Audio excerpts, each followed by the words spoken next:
Hi guys, welcome to Chandanan Chandi talks. ఈ రోజు video ఏమిరా అంటే మా లైఫ్ లో ఒక భయంకరమైన డే అనమాట. నిజం చెప్పాలంటే అయోమయం డే ఇది. అది కూడా మేము చేసుకుని తప్పేలే. నేను చెప్తాను క్లియర్ గా మీకు ఏమేమి తప్పు చేసాము అనేసి. ఇంట్లో నుంచి బయలుదేరేసినాము. ఆల్మోస్ట్ లగేజ్ మొత్తం ప్యాక్ చేసుకొని 5 బ్యాగ్స్ అయినాయి. ఇంకా బస్ కోసం వెయిట్ చేస్తా ఉన్నాము. ఒక పక్క బాధగా ఉంది, ఒక పక్క హ్యాపీగా ఉంది, ఒక పక్క ఎక్సైట్మెంట్ గా ఉంది, అసలు రకరకాలుగా ఉంది. నేనైతే అసలు వీడియోని తీయలేదు. అసలు నేనైతే మమ్మీ వాళ్ళకి బాగా చెప్పడం కూడా నాకు రాలేదన్నమాట. ఎందుకో నాకు తెలియదు, బాగా చెప్పలేకపోయాను మమ్మీ వాళ్ళకి. 4 years నుంచి వాళ్ళతోనే ఉన్నా కదా, సడన్ గా వెళ్ళిపోతా ఉంటే నాకు బాధ అనిపించింది. దానికి తోడు ఫీవర్ ఒక పక్క, అసలు బాడీలో ఓపికే లేదు. ఇంకా మార్నింగ్ కి హైదరాబాద్ వచ్చేసినాము. నైట్ అంతా అసలు నిద్రే రాలేదు, ఎందుకో తెలియదు. నాకైతే నార్మల్ గా నేను బలి నిద్రపోతాను. ఇంకా అబ్బా హైదరాబాద్ రాగానే గుండె పగిలిపోయింది నాకు, మా చెల్లికి. అసలు ఇల్లు చూసారా ఎంత ఘోరంగా ఉందో, అసలు కొంచెం కూడా క్లీనే చేయలేదు. ఆ లగేజ్ దాన్ని మోసుకొని, దానికి తోడు నాకు ఫీవర్, ఫుల్ దగ్గునింది. నైట్ అంతా నిద్ర లేదు. వచ్చేసరికి ఇల్లు అయితే ఘోరంగా ఉనింది. ఫ్లోర్ మొత్తం డస్టీగా ఉనింది. ఓనర్ కి కాల్ చేస్తే ఆయన ఏమిరా అంటే అస్సలు లిఫ్టే చేయలేదు, ఎంత ట్రై చేసినా కూడా.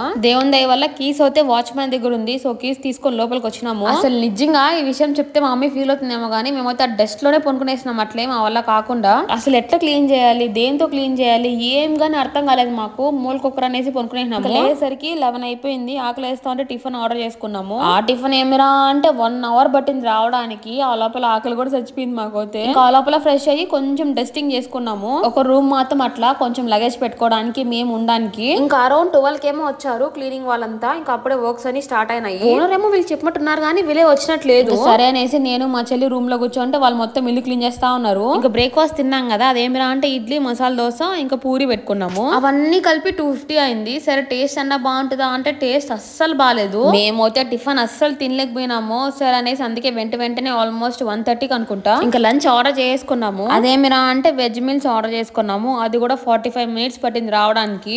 వచ్చేదేమో పొట్లాలన్నీ గట్టిగా వచ్చినాయి కానీ మొత్తం భయంకరంగా కారం ఉన్నింది. రైస్ అయితే అస్సలు ఉడకలేదు. ఇంకో పక్క ఏమరా అంటే క్లీన్ చేస్తా ఉన్నారు. వాళ్ళు వదిలేసి మేము తింటే బాగుండదు. అసలు రకరకాలుగా అనిపించింది మాకైతే ఆ రోజు. మాకేమరా అంటే భయంకరమైన ఆకలి, ఇంకో పక్క బాధ అనమాట, ఏంద్రా ఇల్లు ఇట్లుంది అనేసి. అని క్లీనింగ్ వాళ్ళు ఏమిరా అంటే అసలు బ్రేక్ తీసుకోవట్లేదు. మేము 1:30కి ఆర్డర్ చేసుకున్నామా, ఆల్మోస్ట్ 3 వరకు వెయిట్ చేస్తానే ఉన్నాము. వాళ్ళు 11:30కో 11కో వస్తారంట. బ్రేక్ వచ్చి 2:30, 3:30కి తీసుకుంటారంట లంచ్ బ్రేక్. సరే మేము ఆర్డర్ చేస్తాం తినండి అంటే వద్దు అంటారు. ఇంకా వాళ్ళు కూడా తినరు. మేమైతే వెయిట్ చేసి ఆల్మోస్ట్ 3:30కి తింటాము. ఇంకా 3:30కి అన్నం ఓపెన్ చేస్తే అన్నం మొత్తం మేకలుగా ఉనింది మొత్తానికి. ఇంకా నేను మా చెల్లి ఏదో ఒకటి తినేనాం అనమాట. ఆల్మోస్ట్ 5 బ్యాగ్స్ తెచ్చాం కదా, హడావిడిలో ఇంట్లో సరిగ్గానే ప్యాక్ చేసుకోలేదు మేము. ఏది దొరికితే ఆడ పెట్టేసినాము. సో మేము ఫ్రెష్ అవడానికి సోప్ ఎక్కడుంది అసలు ఇవి ఏమి తెలియదు అనమాట మాకు. సో అందుకే మొత్తం 5 బ్యాగులు బీకేసినాము. సరే అవి క్లోజ్ చేద్దామంటే క్లోజ్ చేయడానికి అవ్వట్లేదు. బట్టలన్నీ ఊడిపోయినాయి. అవి ఒక పక్క సర్దుకోవాలి. ఇంకా నెక్స్ట్ డేనే పూజ అనమాట మాది, గృహప్రవేశము. వాటికి ఏమేమి వస్తువులు కావాలో అని ఆలోచించుకుంటా ఉన్నాము.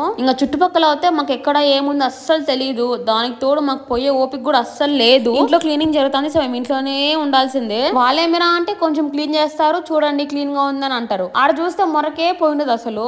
ఇంకా ఏందో అసలు క్లీనింగ్ అయితే ఘోరంగా జరిగింది ఆ రోజు. క్లీన్ చేస్తా ఉండండి, మేము బయట పోయేసి వస్తాం, కొంచెం వర్క్ ఉంది అంటే కూడా ఒప్పుకోరు వాళ్ళు. మీరు ఉండండి అంటారు. ఇంక ఇది అయ్యే పని కాదులే, జెప్టోలో ఆర్డర్ చేద్దాంలే అనేసి ఫిక్స్ అయినాము. ఇప్పుడు ఇంకో తలకానకు వచ్చి పడింది. ఏమిరా అంటే మేము పాలు పొంగిచ్చేది 4:30 అప్పుడు. 4:30కి జెప్టో వాళ్ళు ఉండరు అంటే డెలివరీస్ చేయరనమాట. మనం ఇప్పుడు ఏం చేయాలా, నైటే పాలు ఆర్డర్ చేసుకుంటే పాలు చెడిపోతే ఎట్లా టెన్షన్. నార్మల్ గా పాలు చెడిపోతే అయినా సరే అనుకుంటాము. గృహప్రవేశం రోజు అది పాలు పొంగించడమే మెయిన్ కదా. అప్పుడు చెడిపిన పాలు వస్తాయి అట్లా. అసలు ఏం గానీ అర్థం కాలేదు మాకైతే. అయోమయంగా ఉంది. లిటరలీ ఆ డే అంతా వాటర్ తాగుతానే బతికినాము. జెప్టోలో ఆర్డర్ చేసుకోవడం, వాటర్ తాగడం అంతే. ఇది అయ్యే పని కదనేసి పెద్ద క్యాన్ కొనేసినాము. కొత్త హౌస్ కోసం గ్రోసరీస్ కొనడానికి బయటకు వెళ్తాను. షాపింగ్.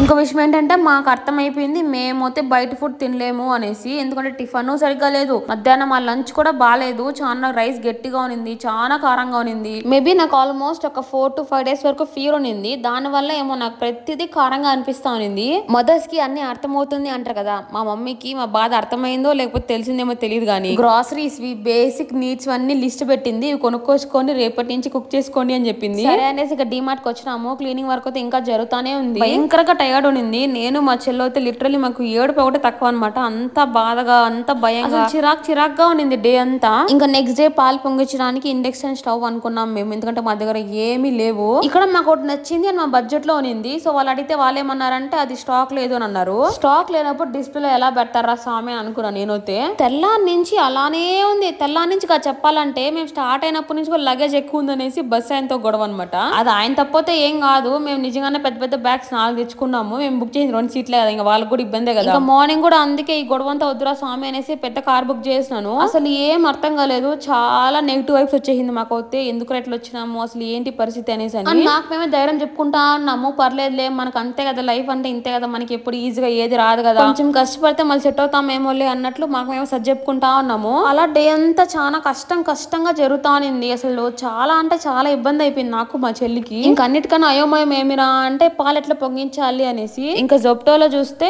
ఇండక్షన్ స్టవ్ ఉనింది, అది ఏమిరా అంటే రిటర్న్ లేదంట, రీప్లేస్మెంట్ లేదంట. వాళ్ళు ఆల్రెడీ చెప్పేస్తున్నారు మాకు. ఇంకా మాకు వేరే ఏం ఆప్షన్ లేకుండా గట్టిగా నమ్మేసి ఆర్డర్ చేసినాము. ఎందుకంటే అది ఆర్డర్ చేయకపోతే మాకు వేరే ఆప్షన్ లేదనమాట. అది కూడా అరౌండ్ 12 o'clock ఆర్డర్ చేసినాం అనమాట. ఇంకా ఏం తెలియక అసలు ఏం చేయాలి అర్థం కాకుండా ఆయన ఏమిరా అంటే ఓపెన్ చేసి చూసాడు అంతేగాని వర్క్ అవుతుందా లేదా అని ఏం చూడలేదు. ఎందుకంటే అపార్ట్మెంట్ లకి నైట్ టైమ్ లో అలా చేయరంట వాళ్ళని. సర్లే వర్క్ అవుతుంది అనేసి తీసుకొచ్చాను అనమాట పైకి. ఇట్లా చాలా ఉన్నాయన్నమాట చెప్పుకుంటా పోతే. ఈ డే మొత్తం ప్రతిదీ ఆటంకాలే, ప్రతిదీ కష్టంగానే అనిపించింది. ఇక్కడ మేజర్ గా మేము చేసిన తప్పు ఏమిరా అంటే మేము ఓనర్స్ కి ఆల్రెడీ చెప్పేసాం అనమాట ఈ డేట్ కి వస్తాము అనేసి. ఓనర్ ఏమన్నాడంటే సరే మేము క్లీన్ చేసి పెడతామని అన్నారు. సరే క్లీన్ చేస్తామన్నారు కదా, క్లీన్ చేస్తారులే, అది వాళ్ళ వర్క్ కదా, మనం ఎందుకులే డిస్టర్బ్ చేయడం అనేసి అసలు అడగలేదు ఒకసారి కూడా. దానికి తోడు నాకు ఫీవర్ వేరే ఉన్నింది, చాలా వర్క్స్ ఉన్నాయి, లగేజ్ అని ప్యాకింగ్ అసలు ఏమేమో ఉన్నాయి టెన్షన్స్ నాకైతే. సో నేను అస్సలు ఫాలో అప్ చేయలేదు ఓనర్ తో. మళ్ళీ ఒకసారి బాబాయ్ కాల్ చేశాను అనమాట. మా బాబాయ్ ఉన్నారు హైదరాబాద్. బాబాయ్ కాల్ చేస్తే బాబాయ్ అన్నారు మనం ఫాలో అప్ చేయాలి చెందు, లేకపోతే ఓనర్స్ అస్సలు క్లీన్ చేయించారు అన్నారు. సరే అనేసి వెంటనే ఓనర్ కి మెసేజ్ చేస్తాను మేము వస్తాము క్లీన్ అప్ అయిందా లేదా అనేసి. ఆయన ఏమో రిప్లైనే ఇయలేదు అసలు. ఆయనకి ఏమిరా అంటే హెల్త్ బాగాలేదంట, హాస్పిటల్ అడ్మిట్ అయినారంట. ఇంటికి వచ్చేసరికి ఇల్లు ఏమిరా అంటే అసలు ఘోరంగా ఉన్నింది. సో నాలాగా అసలు ఎవరు చేయకండి, నాకు తెలియలేదు అందుకే నేను ఫాలో అప్ చేయలేదు. సో నేను చేసిన మిస్టేక్ మాత్రం మీరు అస్సలు చేయకండి. ఒకవేళ మీరు ఎవరన్నా ఇట్లా మూవ్ అవుతా ఉంటే. మాకు మేజర్ టైం బ్యాడ్ ఏమైనా అంటే ఓనర్ కి హెల్త్ బాగాలేదు. మేము వచ్చిన 2 days కి ఓనర్ వచ్చారనమాట. వర్క్స్ అన్ని వెంటనే అయిపోయింది. మేము గానీ ఎక్కువ ఫాలో అప్ చేయింటే ఓనర్ వీళ్ళకి ఎక్కువ చెప్పింటారేమో క్లీన్ చేసే వాళ్ళకి ఫాస్ట్ గా చేసేయండి అనేసి. ఆ క్లీనింగ్ అవ్వకపోవడం వల్ల డే అంతా ఘోరంగా ఉంది మాకు అయితే. దానికి తోడు ఎన్నో ఆశలు పెట్టుకొని వచ్చామన్నమాట మేము. అని ఇంకో విషయం ఏం తెలిసిన, మేము వచ్చిన రోజు మా వర్కింగ్ డే కూడా పిచ్చి పట్టిపోయింది మాకు అయితే ఆ రోజు. నిజంగానే మేము చేసిన మిస్టేక్ మాత్రం మీరు ఎవరు చేయకండి. టైం ఆల్మోస్ట్ 12:30 అయింది. క్లీనింగ్ అయితే కొంచెం అయిపోయింది. ఇంకా మేము కూడా పూజకి మొత్తం సెట్ చేసుకున్నాము. చాలా టైర్డ్ అయిపోయినాము, మాకు అస్సలు నిద్ర రాలేదు. ఇంకా నాకు కొంచెం వర్క్ ఉంటే నేను వర్క్ చేసుకుంటా ఉన్నాను. సో మా చెల్లి వచ్చి పిజ్జా ఆర్డర్ చేసింది. ఆ పిజ్జా ఏమిరా అంటే మీరు చూసారు కదా, పచ్చిగా టమాటాలు